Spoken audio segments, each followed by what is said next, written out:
Allahu Akbar, Allahu Akbar. Ambil pendek saja. Okey, jangan panjang. Yang kedua baru kita tambah sikit. Allahu Akbar, Allahu Akbar. Okey. Itu. Sama juga sebenarnya kita sebelum asyhadu alla ilaha illallah kita tarjih. Boleh tarjih ni boleh buat dua-dua, boleh buat sekali terus. Asyhadu alla ilaha illallah, kita terus masuk. Asyhadu an la ilaha illallah. Okey, itu pulang pada kita dah letakkan suara kita kat mana. Kalau kita boleh tinggi, kita tinggi. Kalau kita boleh rendah, kita rendah. Jangan rendah sangat. Asyhadu an la ilaha illallah.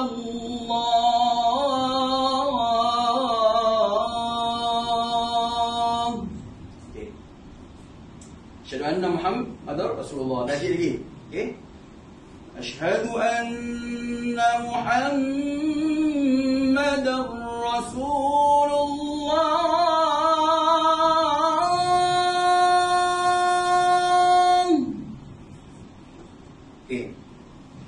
أشهد أن محمد رسول الله.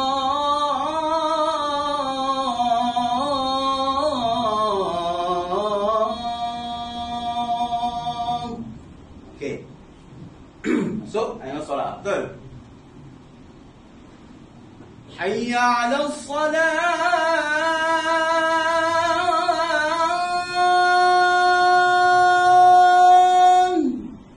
Kepala sikit ya. Pandang ke kanan. Hayya 'alas salat.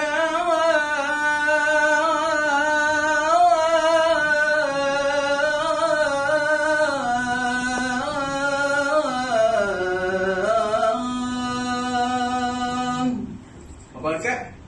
14 rakaat. Itu paling panjang lah. Ataupun 16 rakaat. Kalau tak ada pendek-pendek cukup lah. Saya buat ni pendek-pendek je. Simple-simple. Hayya 'alal falah.